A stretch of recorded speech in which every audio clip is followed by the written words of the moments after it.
Hola, bienvenidos a mi canal de YouTube, Profe Carlos Romero. En este vídeo abordamos los estudios de relaciones internacionales y las salidas profesionales que tienen. Y para ello entrevistamos a dos personas. La primera de ellas es Julia Santos, que es estudiante del doble grado de Relaciones Internacionales y Sociología, y nos va a explicar en qué consiste la carrera, las asignaturas que hay, algunos consejos para alumnos de segundo de bachillerato, las prácticas, el Erasmus, etcétera, etcétera. Y en la segunda parte del vídeo entrevistamos a Francisco Alfonso, que ha trabajado en el cuerpo diplomático en las embajadas españolas en la oficina comercial. Y entonces nos va a explicar cómo es la estructura de una embajada, cómo se accede, el personal que existe, algunas becas interesantes y algunas escuelas donde hacer unos estudios posteriores una vez terminada la carrera. Espero que os resulte interesante. Si es así, os agradecería que le dierais al like y os suscribierais y nos vemos en el siguiente vídeo. Chao, chao. Hola Julia, ¿qué tal? ¿Cómo estás? Muchas gracias por participar con nosotros en esta charla sobre la carrera de Relaciones Internacionales, Sociología y de Cooperación y Desarrollo. Y experto en desarrollo, sí, Y y es cooperación al desarrollo. muy bien. La primera pregunta que te quería hacer es, bueno, ¿qué tal fue tu segundo de bachillerato? ¿Cómo lo recuerdas? ¿Cómo te organizaste?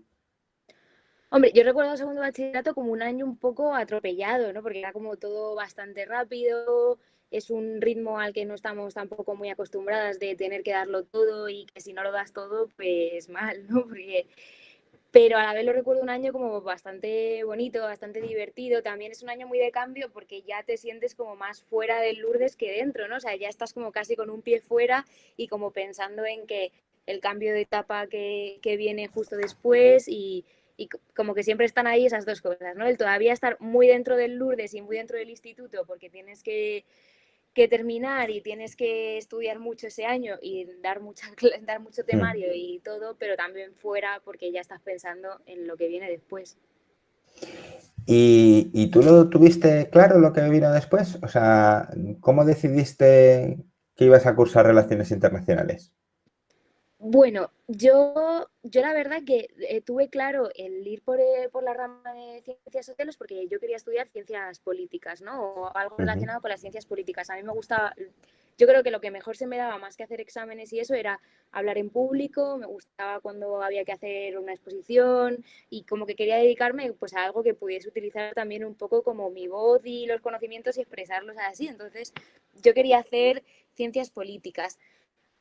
Al final, yo creo que las relaciones internacionales son un poco una ampliación de la ciencia política que la puedes estudiar aplicada a un contexto, pues ya es directamente aplicada a la realidad de todos los países. Entonces, al final, vi que además se combinaban relaciones internacionales y sociología, creí que las dos Ujú. me podían aportar mucho y al final, pues como primera opción, tuve esa.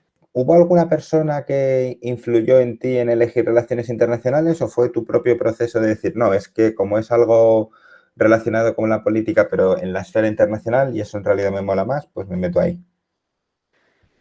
Pues la verdad que a mí sobre todo lo que me empezó a llamar mucho era todo el tema del cuerpo diplomático, ¿no? O sea, más que personas era como, bueno, pues películas, series, que luego si queréis algunas o alguien quiera alguna relacionada con el tema para empezar, puedo recomendaros algunas.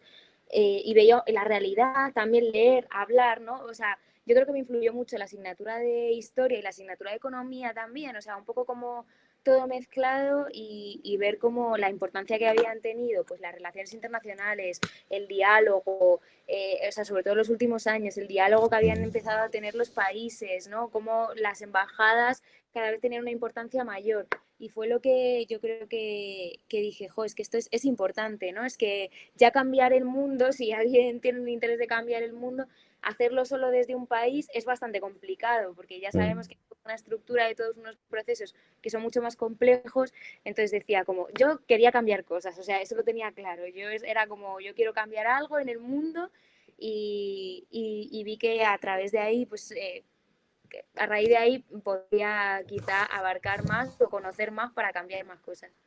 Qué guay, me gusta mucho esa manera ese proceso que has tenido de cómo lo decidiste. Es una forma guay de verlo, ¿no? Darte cuenta que necesitamos entre todos, que las cosas tienen que ser multilaterales ya, ¿no? Que los países por sí solos no pintan mucho y que a partir de ahí los estudios que querías estudiar eran relaciones internacionales. ¿Y algún consejillo que le quieras dar, aparte de las series, que ya que las comentas, pues te las pregunto ahora también, pero que le quieras dar a algún alumno de segundo de bachillerato? Pues que intenten, aunque yo sé que es muy difícil, no agobiarse mucho, que la selectividad es un momento en el que se pasa mal, que se tiene ansiedad, que se tienen nervios, que es normal, que lo hemos pasado todas, pero que es una cosa que pasa y que después lo que viene después es mucho mejor y que de verdad, o sea, es más agobiante es ese momento de la selectividad que el resto de la carrera, que no es tan agobiante ni tanta exigencia. Y entonces, bueno, consejo yo intento dar este, pero también como consejo, y por esto de, bueno, de mal de muchos, que es normal agobiarse y que es un año complicado y que además con esta situación y tal, pues lo será más, pero que intentéis estar lo más relajados posibles, ¿no? Dentro de lo que se puede. Bueno, a mí me gusta mucho ver series y pelis y además me gusta mucho verlas desde una perspectiva de lo que he aprendido, ¿no? O sea, porque al final las películas reflejan la sociedad, a no ser que te vayas a una película de una galaxia paralela, pero bueno, hay muchas películas que reflejan, entonces como que verlas también desde una mirada crítica o desde verlo, pues a mí me gusta mucho. Entonces, yo os quería recomendar algunas porque pueden ayudaros. Bueno, o sea, a mí hay una últimamente que me ha gustado muchísimo, que ayuda mucho a entender sobre todo cómo funcionan las redes diplomáticas, cómo funciona la protección diplomática, ¿no? Que es una cosa que vais a estudiar mucho en las relaciones internacionales, que se llama Héroes Invisibles. Es una serie que es una coproducción chilena y finlandesa y bueno, va de unos, bueno, no me sale la palabra, de unos diplomáticos finlandeses que están en Chile en el momento del golpe de Estado de 1973 de Pinochet y entonces como ellos consiguen a través de su posición de diplomáticos y de cooperantes internacionales y de en las relaciones internacionales conseguir salvar a muchas personas, ¿no? Y cambiar un poco el mundo en alguna manera con ese trabajo. Y es muy bonita la serie. ¿Y dónde la Eh, tenemos? es, está en Filmin. No sé si Vale. alguno tendrá Filmin, pero bueno, si Nada. no, para que la podáis buscar por ahí o algo, está muy bien. Y luego hay una, esta es como, es muy de risa, pero a mí me parece que está graciosa y que ayuda a entender un poco, aunque hay veces que no te enteras de nada porque es de risa, que se llama Parliament, es que esta también es de Filmin, es que yo veo mucho Filmin. Bueno, que se llama Parliament y que es una serie europea, es una coproducción inglesa y francesa, sobre el funcionamiento del Parlamento Europeo como día a día a través de un asesor, ¿no? Que hay veces que el Parlamento Europeo se le critica mucho porque están ahí un poco y que nadie sabe muy bien lo que hacen, ¿no? Hacen, entonces, como que hacen una parodia de eso y te explican cómo están ahí repartidos en el Parlamento Europeo, cómo están los conservadores, los socialistas, los comunistas, los de extrema derecha y les caracteriza a todos un poco así, es muy divertida. Y cuéntanos un poco cómo es tu carrera. O sea, tienes la rama de relaciones internacionales, la rama de sociología, y cuéntanos un poco qué estudias en cada una de ellas, etcétera, etcétera. Vale. O sea, mi carrera es un doble grado, ¿no? En la Complutense, o sea, es una doble titulación. Entonces, por una parte te dan un título de Relaciones Internacionales, te dan un título de Sociología y luego aparte yo tengo Sociología, Relaciones Internacionales y Experto en Desarrollo, que te dan como si hubieses realizado un curso aparte de las dos carreras sobre cooperación al desarrollo, ¿no? Entonces, más o menos la carrera se organiza con que bueno, los grados normales, los grados tienen 5 asignaturas el primer cuatrimestre y 5 asignaturas el segundo cuatrimestre. En los dobles grados es un poquito más de créditos, ¿no? Entonces son 6 y 6. 6 el primer cuatrimestre y 6 el segundo cuatrimestre. Y normalmente se reparten entre que esas 6, pues 3 son de sociología y 3 son de relaciones internacionales. Esto aplicable a cualquier doble grado que hagáis, ¿no? También existe Derecho y Políticas, hay Filosofía y Políticas en mi facultad, hay Relaciones Internacionales y Economía, que es muy Mm, interesante. sí. ¿No? Pero bueno, más o menos eso. Sí que es un poquito, los dobles grados sí que son un poquito más de carga de trabajo porque son más créditos. Al final, en todos los cursos añades 2 asignaturas más, ¿no? O sea, que son 2 exámenes más, 2 trabajos más, pero bueno, que es abarcable, no es tampoco muchísimo más difícil.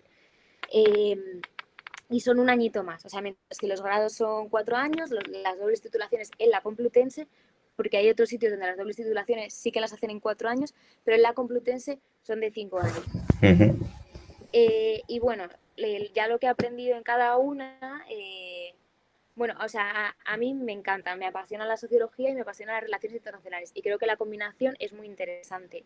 Lo que estudias en la sociología, bueno, aparte de esto que se dice, estudias la sociedad, ¿no? Eh, pero al final lo que te hace darte cuenta de la sociología es que muchas de las cosas que nosotros entendemos que son individuales, ¿no? O sea, que esto pasa porque es fulanito, esto pasa porque es fulanita, ¿no? Incluso los gustos, ¿no? O sea, podemos hablar de que a ti te guste el fútbol o que a ti te guste el color verde o que te guste el cine, que al final muy pocas decisiones son tan individuales como creemos, sino que existen toda una serie de procesos, de sistemas, de estructuras, ¿no? En plan por encima que interactúan entre ellas y que conforman un poco la sociedad, ¿no? Entonces al final es un poco, como si habéis visto ya el vídeo de la psicología, cambiar un poco la mirada, ¿no? De mirar al individuo, de mirar a la persona, al ser humano, a mirar a la sociedad y a todos los procesos que componen un poco la sociedad que, que están influyendo de alguna manera, aunque también tenemos una cierta libertad, obviamente, en todo, en las acciones del individuo, ¿no? O sea, a mí eso me sirvió mucho pues para darme cuenta de que había a lo mejor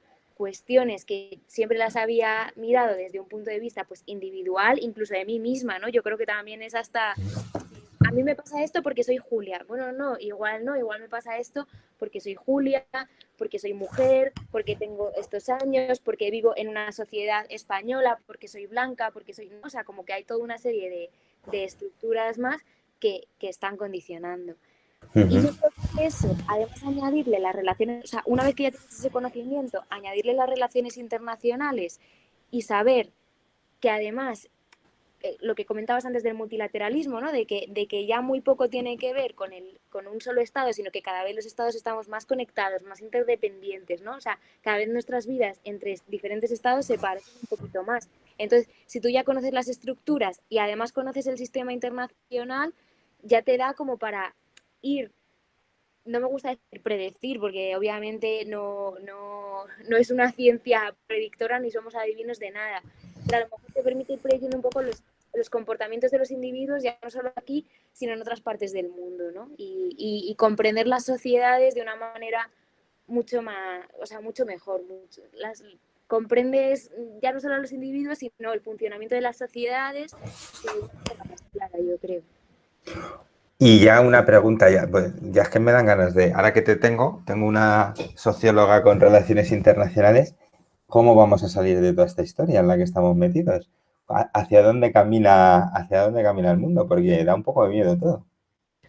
Pues, o sea, bueno, pues sí, da un poco de miedo todo, ¿no? O sea, yo creo que al final lo centramos mucho, o sea, obviamente, o sea, el COVID plantea muchas dificultades, o sea, sobre todo hay un concepto muy clave en relaciones internacionales, ya os lo adelanto, que es la gobernanza global, ¿no? Y que, como os podéis imaginar, ha sido un comedero de cabeza para mucha gente, porque hasta ahora lo que, o sea, hasta antes de la Segunda Guerra Mundial lo que se gobernaba era el Estado, ¿no? Nadie se imaginaba el poder gobernar, sino que, bueno, cada Estado tenía su gobierno, pero después de la Segunda Guerra Mundial y con la creación de la ONU y con la creación de las organizaciones internacionales que ya habréis estudiado, pues todo eso empieza un poco a tambalearse y a decir, igual es posible hacer un camino común por el que todos los países vayan, hacer una agenda de desarrollo común, hacer, ¿no? Como dar unos pasos hacia la gobernanza global, hacia que todos los países se coordinen para crear un sistema internacional coordinado, conjunto y tal, ¿no? Eso ha sido un comedero de cabeza en las relaciones internacionales desde que existen, ¿no? Porque obviamente, como os podéis imaginar, es muy complicado, porque no son los mismos los intereses de unos que de otros, y eso lo vas estudiando en relaciones internacionales más concretamente, ¿no? No solo qué es la gobernanza global, sino y cuáles serán los intereses de Estados Unidos y cuáles serán los intereses de Europa y cuáles serán los intereses de China y los de Rusia, ¿no? O sea, vas viendo ahí un poco cómo de difícil es esto que decimos de la gobernanza global, ¿no? Que al final hay pasos que se han dado, o sea, que si nosotras pensamos un poco, los derechos humanos no existían hasta 1948, que no es hace tanto, ¿no? Y Mm. ahora los derechos humanos se convierten en Europa y en las sociedades en las que vivimos como algo básico y algo que está ahí, pero eso no ha sido así. Y ahora el COVID pues presenta de nuevo muchos problemas para esa gobernanza global, pero también nuevos retos y nuevos desafíos porque, me estoy enrollando un poco, pero bueno, No, pero sigue, sigue. los problemas que tenemos ya no son nacionales, ¿no? O sea, ya no es un problema de un solo país, sino que ya son internacionales, son globales. El cambio climático no va a venir España y va a solucionar el cambio climático, ni tampoco lo va a hacer China. Tiene que ser una respuesta multilateral, tiene que ser una respuesta común. Y con el COVID pasa lo mismo. De nada sirve que vacunemos un solo país si el resto de países no están vacunados, ¿no? Se necesitan respuestas. Entonces, a la vez que plantea muchos retos porque las movilidades internacionales se han parado, porque los países tienen diferentes intereses, porque ya no hay casi comunicación o sea, entre fronteras de países, pero a la vez plantea nuevos desafíos que pueden ser muy interesantes para comprender que solas no vamos a ninguna parte, que o nos ponemos de acuerdo con otros países y le damos fuerte al diálogo y a la comunicación o así nos vamos a quedar, ¿no? Qué bien. O sea que al final la solución va a venir multilateral, ¿no? O sea, de aquí Pues no vamos a seguro. salir con más nacionalismos y con más esto, sino con Bueno, menos, ¿tú piensas? esperemos que no, esperemos que sea un... Yo creo que en el momento en el que, o sea, al final todo va mucho por los problemas que plantean. Si los problemas que se plantean son multilaterales y son globales, las respuestas son globales. Si la Mm. respuesta es nacional, pues así nos vamos a quedar. Eso también, sobre el nacionalismo se habla mucho en la carrera. Mm.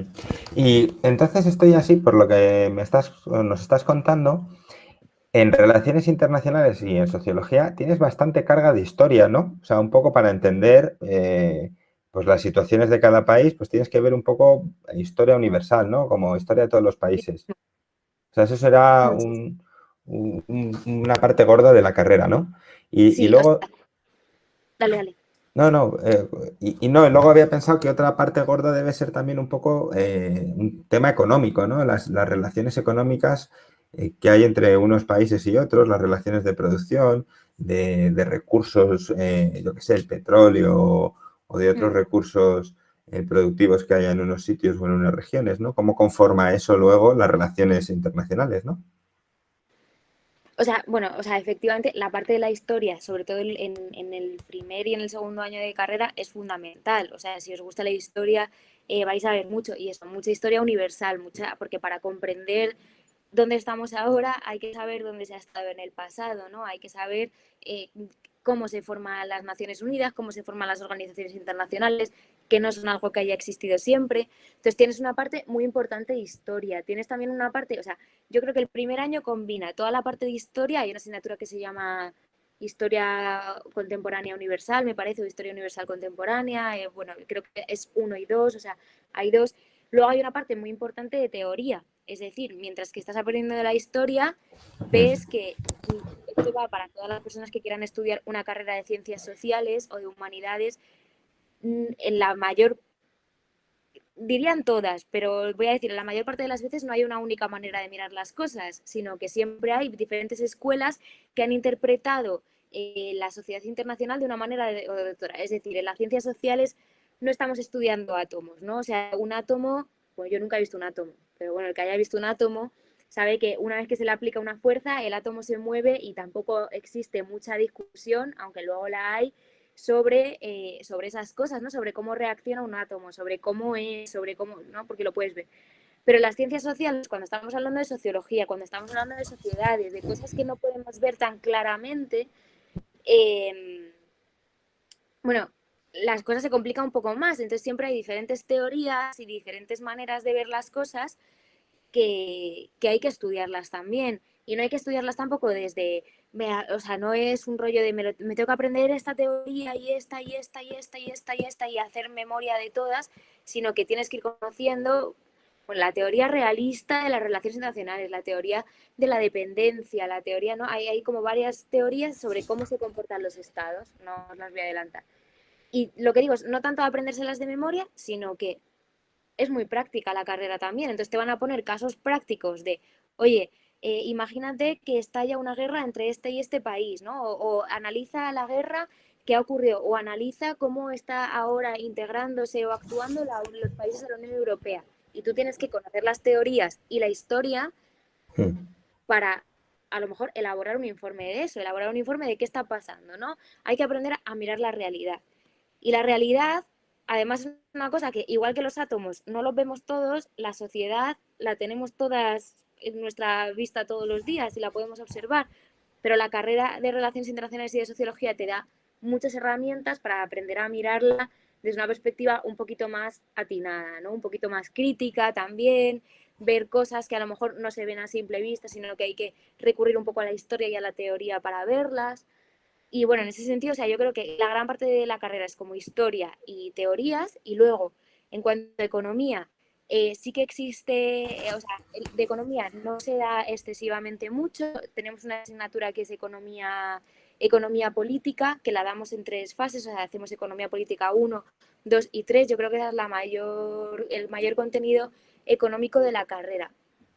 Y aunque no se dé en profundidad en alguna asignatura, sí que es importante tener nociones básicas de economía internacional para analizar todos los procesos, ¿no? O sea, y en todas las asignaturas hay un poco de economía, porque tú no, como ya sabréis, si habéis dado la asignatura con Carlos, muy pocos procesos de la vida social y de los estados los puedes analizar sin tener en cuenta la economía, ¿no?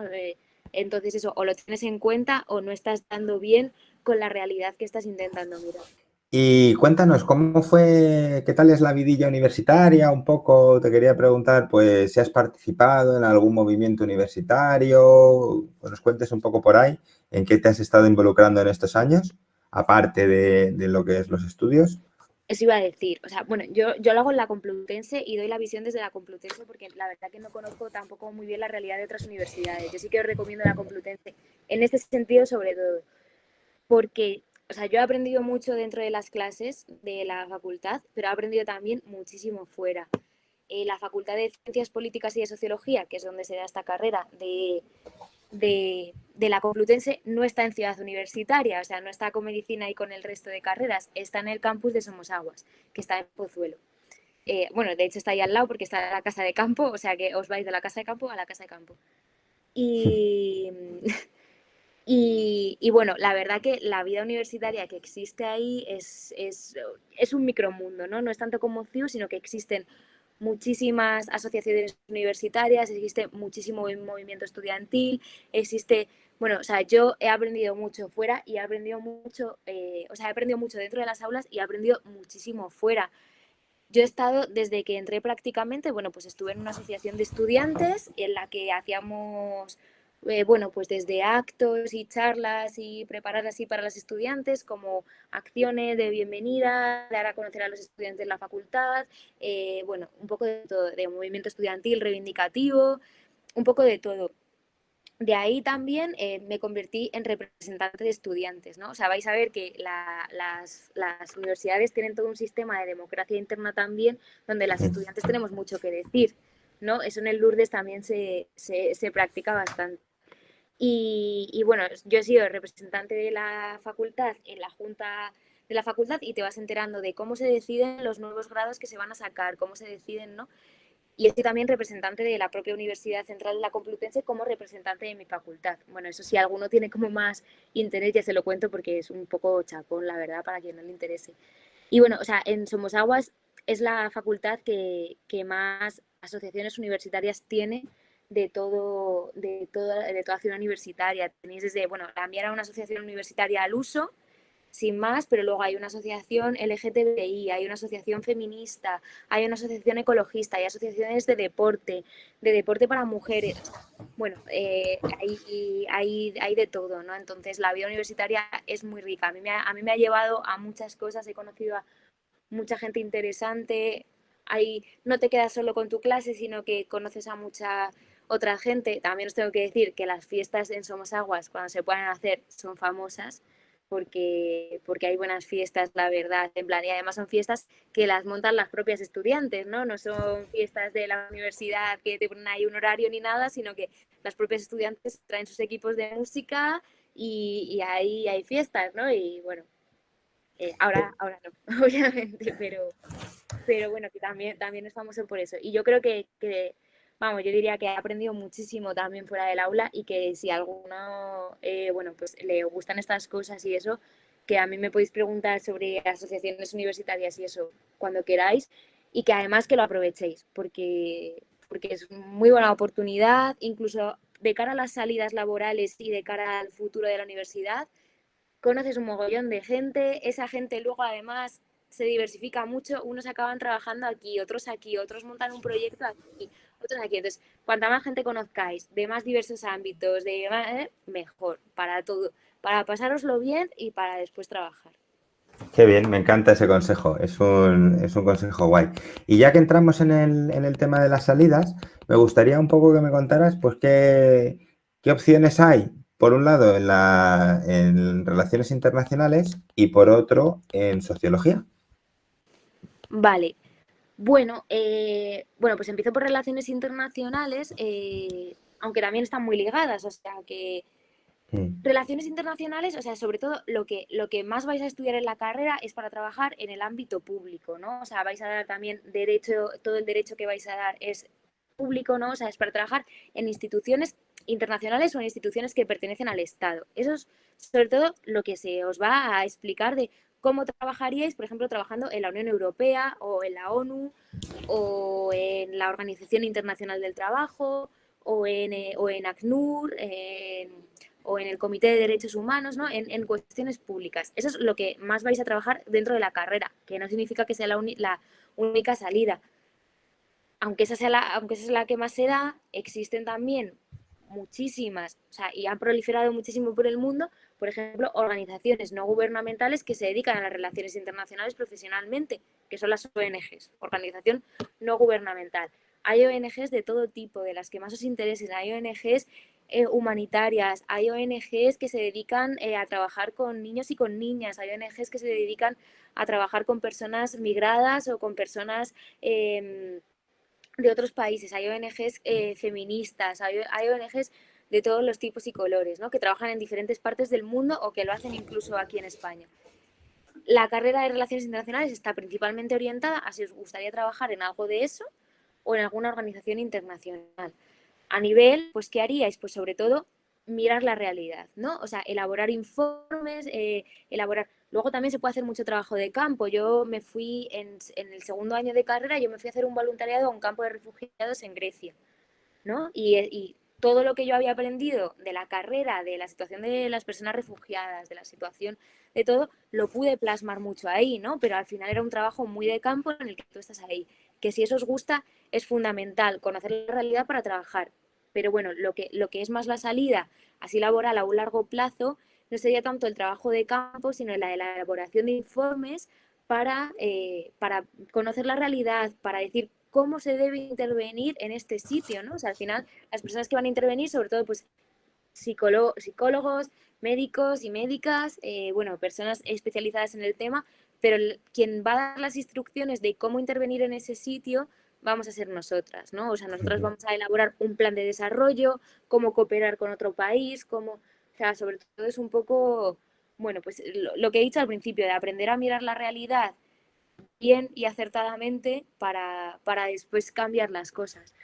Y luego también, Espera, antes de que pasemos a la sociología, y la tasa, o sea, el trabajo parece fantástico, ¿no? O sea, viajas un montón, conoces el mundo, ¿no? Mejor que en ninguna otra carrera, pero hay mucho trabajo, es difícil encontrar cosas o tienes que moverte mucho. ¿Qué tiene que hacer un estudiante cuando acaba para encontrar algún trabajo de estos que nos estás comentando? en relaciones internacionales, trabajo existe, porque el mundo ha proliferado mucho y hay trabajo. Es fundamental varias cosas. Uno, tener ganas de moverse, es decir, saber que hay pocas posibilidades de que el trabajo que encuentres sea en España, ¿no? O sea, tienes que tener ganas de moverte a largo plazo, de saber que a lo mejor no te vas a estabilizar en un sitio, sino que vas a estar yendo para allá, y luego idiomas, ¿no? O sea, sobre todo a nivel de instituciones internacionales, los idiomas son bueno, tenemos la gran suerte de saber español, pero además el inglés y el francés, ¿no? Son como los idiomas básicos en los que se habla en las instituciones internacionales.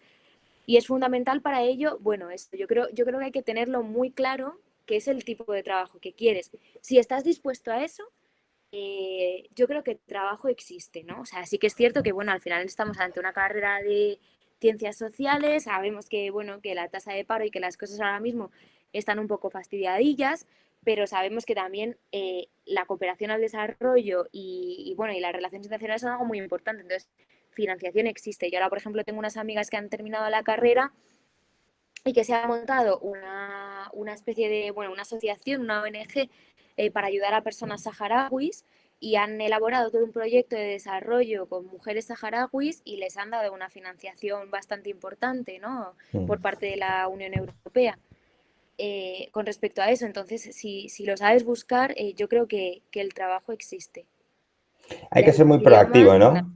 sí, Hay que sí, estar como mirando becas aquí y allá en esta sí. institución, en esta otra, ¿no? Es Hay que como... moverse mucho, hay que conocer a mucha gente, hay que ser proactivo, ¿no? No va a ser un trabajo en ningún caso de llegar, echar un currículum, esperar a ver si te cogen y ya está. Eso como que las relaciones internacionales no existe mucho, sino que se mueve mucho por proyectos, ¿no? Pues ahora hay que hacer un proyecto porque existe un problema en la frontera entre Turquía y Grecia, con el tema de los refugiados. Pues ahí podemos montar un proyecto de cooperación para ayudar a las personas que tengan este problema, ¿no? O ahora vamos a montar un proyecto aquí, ahora aquí, ¿no?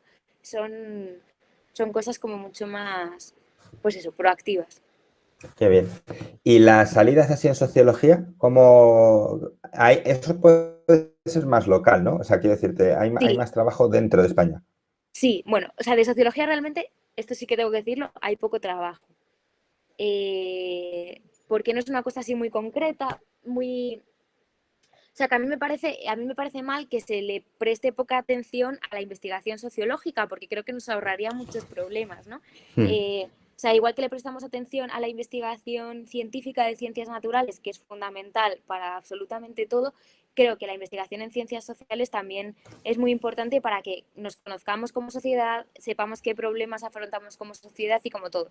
Pero desafortunadamente sí que no hay mucha financiación a la investigación en ciencias sociales. Entonces, bueno, la primera salida de la sociología es la investigación, ¿no? Dedicarte a investigar la sociedad como algo Hmm. científico, pues como científica social que seas cuando acabes la carrera, investigar la sociedad. Pero de eso ya digo que hay muy poco. Lo que sí que existe es ya, pues en lo privado, en las empresas privadas, existe mucha investigación de mercado, por ejemplo, ¿no? O sea, la sociología es algo muy bueno para o sea, para saber de marketing y para saber de publicidad es fundamental conocer la sociedad. Si tú no conoces la sociedad en la que vas a elaborar una campaña de marketing, una campaña de publicidad, apaga y vámonos, o sea, no te vale de nada lo que vas a hacer. Entonces, sí que, por ejemplo, en las empresas de marketing, publicidad, de trabajo de mercado, de investigación de mercado, hay siempre muchas sociólogas y muchos sociólogos trabajando. También en la administración pública muchas veces hay muchos sociólogos y sociólogas, porque al final para administrar y para gobernar y para gestionar un estado, un país o cualquier sitio, necesitas a alguien que conozca bien la sociedad. Entonces, siempre suele haber, así en sitios como muy claves, alguna socióloga o algún sociólogo que está por ahí analizando cosas. Qué bien, o sea que sí, que hay mucho. En sociología te tienes que mover más hacia ahí al ámbito empresarial, ¿no? Quizás. Hmm. Ese es lo que has comentado, los estudios de mercado, ¿no? Hay un filón de trabajo. Muy bien. ¿Y has estado durante tu época universitaria, has salido fuera, ¿no? Has podido realizar un Erasmus? Sí, o sea, y además a todas las que podáis, en la medida que queráis y podáis, claro, bueno, pues recomiendo que con la carrera de Relaciones Internacionales intentéis moveros todo lo posible y aprovechar todas las oportunidades. Bueno, yo me fui a Praga, a la República Checa, hice ahí un Erasmus que fue solo de un cuatrimestre, ¿no? Me fui 6 meses. Y bueno, yo la verdad que lo recomiendo mucho porque, o sea, bueno, aparte de la vivencia y de lo bien que se pasa en el Erasmus y eso, que eso, bueno, ya lo sabréis y todo, y seguro que lo queréis, eh, en relaciones internacionales es especialmente importante porque, por ejemplo, yo había estudiado, vale, los países del este de Europa que se incorporan tras la caída del muro de Berlín, que se incorporan a Europa, que se incorporan, no, o sea, como que tú lo estudias y dices, vale, uno de esos países es República Checa, que de hecho cambió de nombre porque se llamaba Checoslovaquia y tal. Pero claro, cuando llegas ahí ves la historia viva, ¿no? O sea, y la conoces, y conoces cómo es la Europa del Este. Me da igual que vayas a República Checa como si vas a Berlín, que es una ciudad de la que puedes ver la historia de las relaciones internacionales en primera persona, como si vas a Italia, como si vas, ¿no? O sea, yo creo que el hecho de ya conocer la historia y conocer tal, poder aplicarla en otros sitios, ver cómo es allí la realidad, ver cómo la estudian también desde ahí, porque no es lo mismo estudiar las relaciones internacionales desde el punto de vista de España que estudiar las relaciones internacionales desde el punto de vista de la República Checa o desde el punto de vista de Etiopía o de Nicaragua, ¿no? O sea, como que también el sitio en el que tú estás situado geográficamente en el mundo influye en la visión que tienes del resto de países, en cómo ves las relaciones, en qué relaciones estás tú inmerso. Entonces, yo creo que es fundamental moverse. Yo también, aparte de las becas Erasmus, yo recomiendo unas becas que son las becas, bueno, son los convenios de movilidad que son con países extraeuropeos, porque las becas Erasmus solo son con países de Europa, de la Unión Europea, digamos, y luego existen convenios extraeuropeos. Yo me iba a ir, ahora si no hubiese venido una pandemia mundial, me iba a Argentina eh, y, y bueno, y se dan también, y me iba con beca y todo, y entonces se dan también muchas becas para irse a países de fuera de la Unión Europea, que todavía te dan más conocimiento para ver una realidad que muchas veces nos es como muy ajena, ¿no? ¿Has hecho prácticas en algún sitio? Yo no he hecho prácticas como tales curriculares de la asignatura que no son obligatorias, pero porque he estado trabajando en la propia universidad. Bueno, pues eso también os lo quería decir. Yo ahora mismo trabajo en mi facultad. Existen unas becas que se llaman becas de formación práctica. Creo que tienes que esperar a tener los créditos del primer curso terminados para poder solicitarlas, o sea que no las vais a poder solicitar nada más llegar. Pero bueno, son unas becas en las que trabajas dentro de la propia universidad, ¿no? Haciendo alguna labor pues que haga la universidad. Entonces a mí me dieron una beca en el decanato de mi facultad y bueno, son becas pagadas, en plan pagan 450 euros al mes, que para irte pagando tú tus cosas durante la carrera pues está muy bien. Esto también os aconsejo que os informéis sobre muchas de estas cosas que ofrece la Complu y eso que a veces no te enteras porque no las publicitan mucho, pero bueno, que habléis con gente, o sea que mi contacto que os lo puede dar Carlos a quien quiera estudiar en la Complu o cosas así, para que veáis un poco como todas estas ofertas que se dan. Entonces, como yo al final estaba trabajando allí directamente en la facultad, pues no tenía tiempo para hacer prácticas, pero sí que tengo muchas compañeras que han hecho prácticas y sobre todo las de relación. Puedes elegir hacer las prácticas en sociología o puedes elegir hacer las prácticas en relaciones internacionales. Las de relaciones internacionales yo creo que son las más interesantes porque la mayor parte de ellas las han hecho eh, en ONGs, ¿no? O en organizaciones internacionales o en ONGs, sobre todo en ONGs, ya sea de ayuda humanitaria, han estado trabajando con personas migrantes. Mira, tengo una compañera que estuvo trabajando en el aeropuerto recibiendo a las personas que venían en avión con solicitud de asilo para ser refugiados en España, ¿no? Y ella estaba ahí directamente en el sitio recibiéndolas, hablando con ellas, preguntando cuál era su situación. Muchas de ellas venían de Latinoamérica, entonces preguntando un poco cuál era su situación, gestionando un poco sus pasaportes, sus papeles, diciéndoles cuáles eran los siguientes pasos que tenían que dar, mostrándoles dónde se iban a quedar, ¿no? Que me parece un trabajo muy interesante y muy... También hay veces que tenéis que saber que el trabajo en relaciones internacionales es duro, ¿no? O sea, trabajar con personas que a lo mejor vienen de un campo de refugiados en Grecia o en Turquía, o personas que han cruzado el Mediterráneo para llegar aquí, o personas que han estado en un centro de internamiento de extranjeros, pues es duro, ¿no? O sea, no es una realidad. Desgraciadamente la realidad internacional no siempre es fácil ni agradable, ¿no? Mm. Entonces también hay que estar preparado para esas cosas. Pero bueno, creo que es un trabajo muy bonito y la oferta de prácticas de la Complutense yo creo que es así muy extensa. Es cierto que en sociología la mayor parte de ella son en empresas privadas, más haciendo un trabajo pues eso, de investigación de mercado, pero las prácticas de relaciones son muy interesantes. Si buscas una buena, son muy, muy interesantes. Qué bien. ¿Y qué planes tienes para ahora? ¿Vas a terminar los trabajos fin de grado y ya acabas los 2 grados a la vez? Sí, bueno, he de decir que que si hacéis un Erasmus en este grado, en este doble grado, se os alarga un poquito la carrera porque es el único sitio del mundo donde se oferta este doble grado. Entonces, cuando tú te vas de Erasmus, solo puedes elegir o irte con relaciones internacionales o irte con sociología. Entonces, siempre se te quedan ahí algunas asignaturas un poco tal. Yo ahora estoy en mi sexto año, me quedan solo 2 asignaturas y los trabajos de fin de grado. Y después, pues la verdad que no lo tengo muy claro lo que quiero hacer. Me gustaría hacer algún máster de sociología aplicada, ¿no? Para aprender un poco cómo a investigar sociología, o quizás directamente hacer algún máster sobre la administración pública y cómo funciona para poder trabajar en ella, ¿no? O sea, para hacer alguna oposición o así para poder trabajar en ella. No lo tengo muy claro, la verdad. Como imagino que estaréis vosotras ahora, también os digo que cuando cierras etapas siempre hay que elegir, y elegir es una cosa que está muy bien, pero también da miedo. Entonces, bueno, pues estoy un poco como vosotras, viendo que ya estoy más fuera que dentro de la universidad, pero sin saber muy bien todavía qué hacer. Qué bien, qué guay. Es que me encanta, lo estoy genial. Está quedando fantástico el vídeo, me va a molar mogollón editarlo. Y muchísimas gracias, Julia, muchísimas gracias por habernos dedicado este tiempo. Y nada, que tengas mucha suerte en lo que queda adelante y seguro que te va a ir fenomenal. Porque, A ti, que me alegra mucho verte otra vez. Me hubiese gustado mucho ir a Lourdes y volver ahí, no sé qué, pero bueno, como este año, pues nada, bueno, quién sabe, lo mismo se busca una oportunidad y vuelves. O sea seguro. que a ver Ojalá, si ahora se relaja un poco esto y te puedes venir. seguro, porque yo encantada, vamos. Yo todas las veces que puedo volver, vuelvo.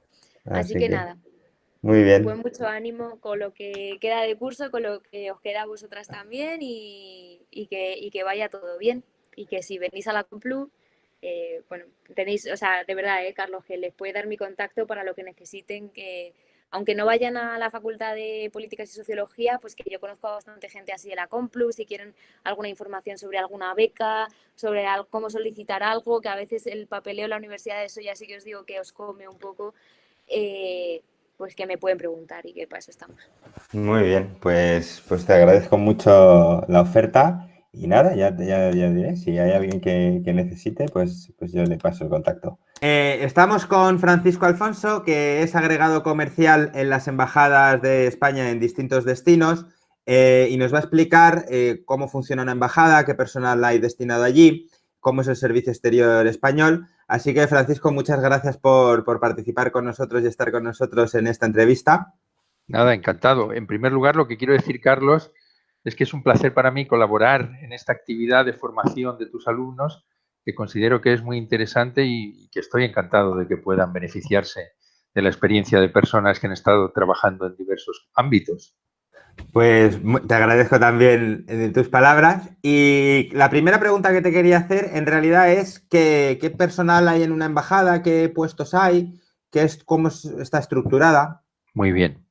Bueno, lo primero que hay que conocer es que una embajada es la representación principal del Estado español en los países de destino.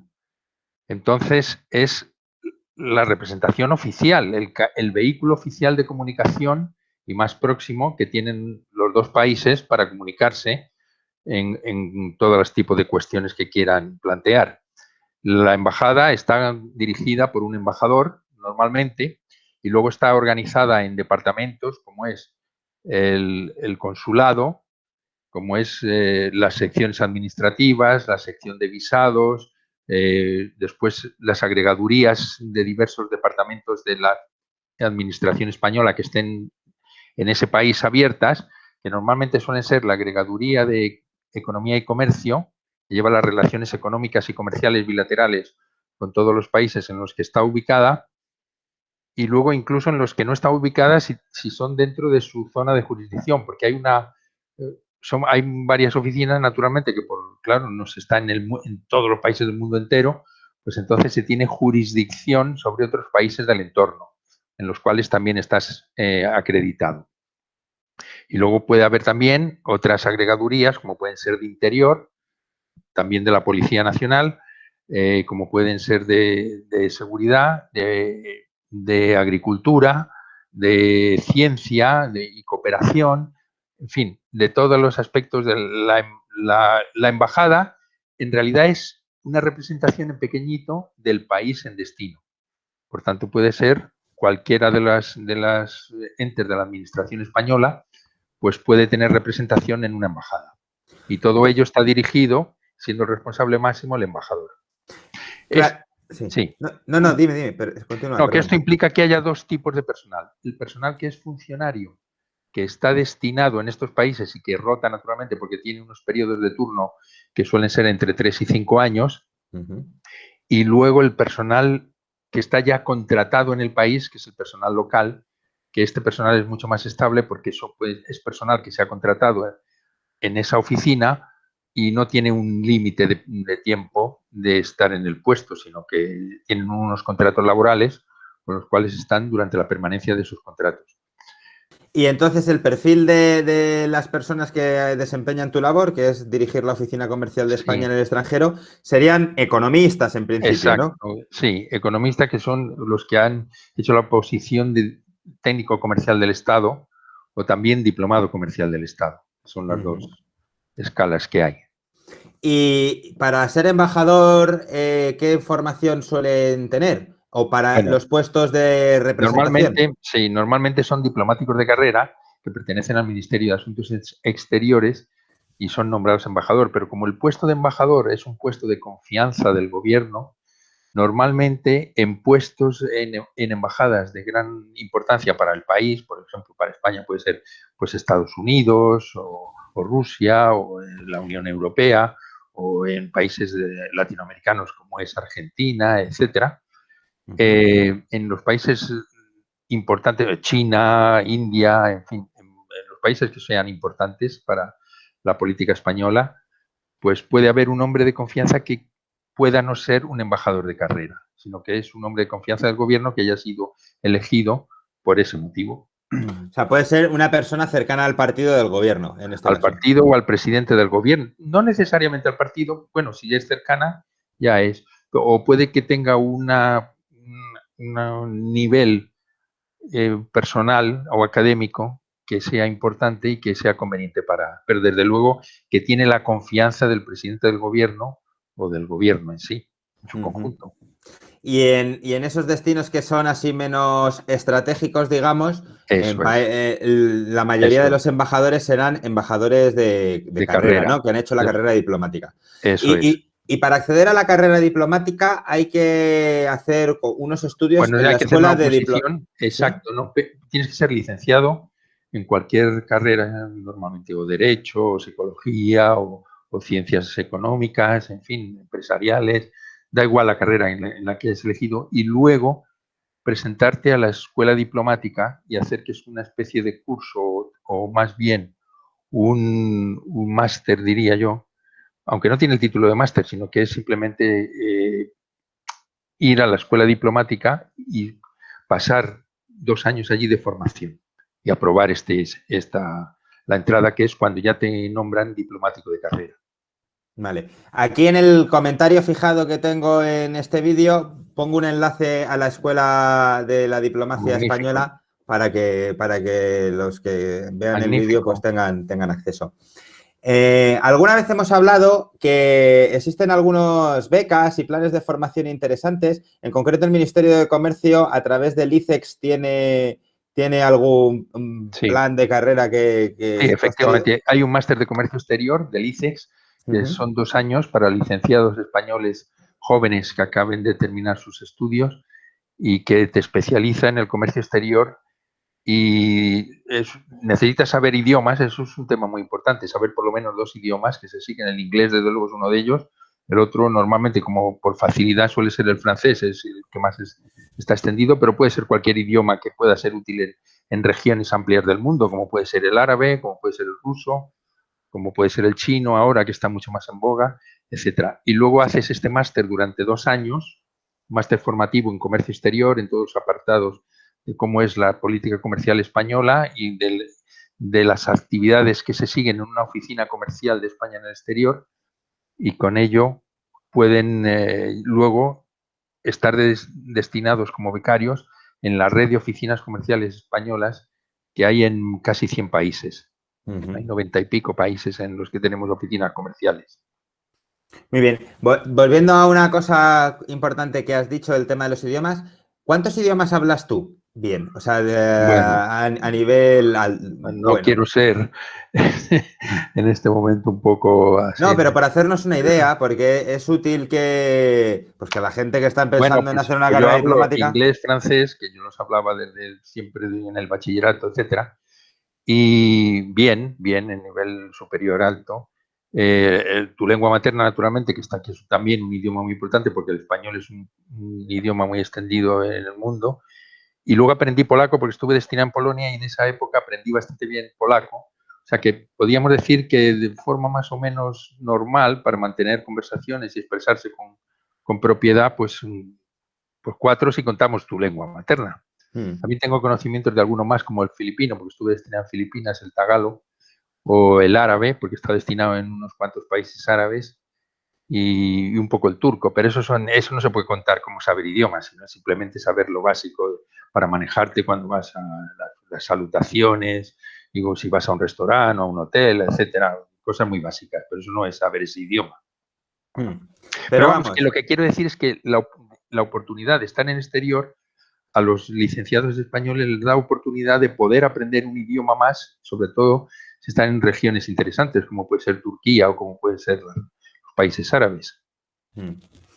y otra de las agencias que cooperan o que funcionan en el entorno de las embajadas Sí, es la ECI, ¿no? Que es la Agencia exactamente. Española de Cooperación De Internacional. cooperación, exactamente. La agencia que pertenece al Ministerio de Asuntos Exteriores y Cooperación, de ahí el título, y sí tiene bastante grado de autonomía, es un ente autónomo, y es el que diseña todas las ayudas y todos los programas de cooperación en países en desarrollo o en vías de desarrollo o países más empobrecidos, y realiza realmente una labor bastante interesante en promover proyectos. Y para entrar en la ECI, ¿cómo se entra en esta agencia de Bueno, ahí cooperación? también hay funcionarios de carrera que habrá, porque pertenece al Ministerio de Asuntos Exteriores, en los cargos que haya superiores o intermedios, pero luego no, contratan por anuncios de contratación laboral también, tienen contratados laborales. Y luego los cargos en extranjero los eligen ellos, sacan concursos públicos, pero no necesariamente tiene que ser funcionario, sino que sacan concursos ad hoc para el tema que vaya a ser, por ejemplo, nuestro director de proyectos en Jordania, pues eligen a una persona que no necesariamente es un funcionario público, sino una persona que tenga conocimiento de los proyectos que vayan a desarrollar en las áreas en las que vayan a desarrollar. Ya, comprendo. Y entonces ahí pues dependerá un poco de la O sea, no, de formación las personas que se presenten, y como del... es un concurso que abren y los que se presenten presentan sus currículos y depende de la especificidad de los mismos o especialización de los participantes, etcétera. No, pueden ser personas contratadas para un tema concreto, para proyectos o para un país concreto. Ya. Y entrando en otra parte del servicio exterior, para que quede claro bien, la parte consular es la que se encarga de defender los intereses de los nacionales Sí, españoles que viven en ese país y de temas de efectivamente. visados, ¿no? Y Sí, cuestiones de... temas de visados, todos los temas de relación con la administración del país en la que estás, todo de comunicaciones. Y normalmente la colonia española, sobre todo cuando hay elecciones también, tienen un registro de ciudadanos españoles que están registrados en la embajada y todos los temas de documentación, cuando caducan sus documentos, sus pasaportes, carnet de conducir, etcétera, se pueden realizar a través de la parte consular. Da servicio normalmente, tiene dos vías, servicio a la colonia española y a los españoles visitantes, no solo la colonia, los españoles visitantes que por cualquier circunstancia tengan algún incidente en el país, y protección, también visitan, por ejemplo, a presos en los países en los que hay algunos presos españoles, por ejemplo en Tailandia, que fue muy conocido con el tema de las drogas, etcétera, de que de repente detienen a simples turistas, que los detienen con el tema de drogas, etcétera, o con otros problemas que hayan tenido, también tienen ese servicio de visita de cárceles y de apoyo al detenido. Y luego la otra vertiente es todos los trámites y todas las circunstancias con la administración local del país para tener una relación, visados sobre todo todo ese aspecto de visado, pero cualquier otra relación también de la relación política. ¿Qué le dirías a un chico o chica que le gustan las relaciones internacionales, que tiene pensado pues dedicarse a este tipo de trabajos, ¿no? Y qué aspectos positivos tienen, qué es lo que más te ha gustado y qué aspectos negativos, si es que tienen alguno? En mi opinión, yo es que soy muy inclinado al servicio exterior, entonces aspectos negativos suelen ser pocos, pero puede ser también el desarraigo, por ejemplo, o el estar lejos de tu familia o de tu circunstancia, pero en general tiene unas compensaciones que son mucho mayores, que son las actividades que desarrollas, el entorno en el que te mueves, lo que tú aprendes, la posibilidad de convivir en un país y conocerlo desde el punto de vista interno, es decir, desde la vivencia, no de turista que estás un mes y visitar 2 o 3 sitios, sino que tú conoces un país de una forma mucho más profunda y lo que te enriquece esa experiencia en idiomas, entre otros motivos, pero además en conocimiento y en relación humana. Y creo que yo les animaría, porque considero, claro, tienen que tener cierta inclinación aventurera o que les guste salir, que les guste vivir en el extranjero, pero yo creo que la sociedad española, sobre todo los jóvenes españoles ahora, no tienen ningún problema en salir al exterior, en realizar actividades tanto en campos sociales como en campos económicos o comerciales y que, por ejemplo, estoy pensando en Médicos Sin Fronteras o en ONGs de todo tipo de ayudas en proyectos en países en vías de desarrollo y creo que es una actividad de lo más interesante y de lo más enriquecedora y además formadora. Pues formativa porque aprenden un montón de cosas sobre el terreno. Así que Yo lo recomendaría a gente que tuviera un poco de vocación exterior y que le gustan los idiomas, que tenga un poco de conocimiento de idiomas, a que se enfocaran en esta línea. Además, las empresas hoy día, cada día se están internacionalizando más en general.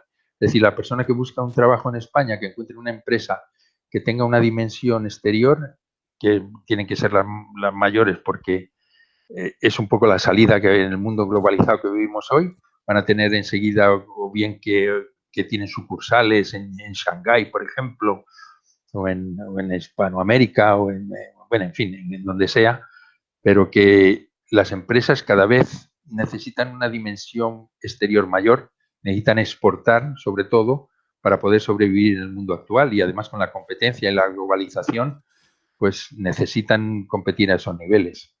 O sea que, y esto a lo mejor lo has visto, es relativamente común que gente que ha estado trabajando en el servicio exterior, pues luego del salto a la empresa privada también en la Sí. zona de exportación, etcétera, etcétera. O sea Sí, que esa es sí. una salida. Tú te haces tu máster del ICEX o lo que sea y luego puede ser que encuentres trabajo también en empresas, Pero no solo en eso, sino que multinacionales. hemos visto, por ejemplo, en la prensa también que los profesionales españoles están teniendo que buscar salidas en extranjero. Por ejemplo, un ejemplo muy concreto en Kuwait, hay muchos arquitectos españoles que están trabajando en estudios de diseño y en oficinas de arquitectura en Kuwait porque encontraban proyectos, encontraban actividades que hacer y están bien remuneradas. También en Alemania, muchos técnicos, muchos doctores, en fin, en todas las ramas de actividad de formación, resulta que tienen un campo nuevo abierto en el que ahora tenemos una inmigración que es una inmigración cualificada, al contrario que en los años 50, 60, que era una inmigración, digamos, laboral. Sí. Sí, ahora estamos exportando el talento, ¿no? Digamos. Exacto, exacto. Y se abren muchas perspectivas para muchísimos profesionales españoles. Y te encuentras que te choca a veces que hay un montón de personas españolas que están cualificadas, que están en puestos de prestigio en empresas internacionales o empresas extranjeras. Y a nivel salarial, el hecho de salir al exterior También te da un tiene plus, ¿no? compensaciones, claro, tiene compensaciones. Primero, porque los costes son mayores de alquilar un sitio, de vivir, son costes que son mucho mayores a los de España. Y claro, eso está compensado normalmente los atractivos para las empresas y también para los funcionarios. Pues tiene unas consideraciones que para los colegios, etcétera, que te compensan los gastos que tú vas a tener en ese destino. Y habrá destinos en los que te salga más a cuenta y destinos en los que menos, entiendo, Exacto, ¿no? si los países son más caros, efectivamente. Si los países te vas destinado a Europa No. occidental o países nórdicos, que son de los más caros. Estados Unidos no es el país más caro, sorprendentemente, ¿no? A Japón. Japón es uno de los países más caros del mundo, donde los sueldos son astronómicos y te crees que ganan mucho, pero claro, si cualquier cosa te cuesta 100.000 euros, pues ya no es tan astronómico el sueldo. Y está todo equilibrado, basado en el índice del coste de la vida O sea en cada país. que el salario va a ser distinto en cada país porque el Sí, plus ese de destino sí, dependerá del coste de la vida del país. sí. Y luego las empresas tienen también incentivos, digamos, propios, pues que a lo mejor te pagan la casa o te pagan el colegio de tus hijos, de tus Mm. familiares. En fin, cada situación es diferente, claro, depende de la empresa y de la Y el, situación que tenga. y Pero el que suele personal de ser, la... Sí. sí, que El, suele ser, digamos, atractivo y que suele ser beneficioso. mm.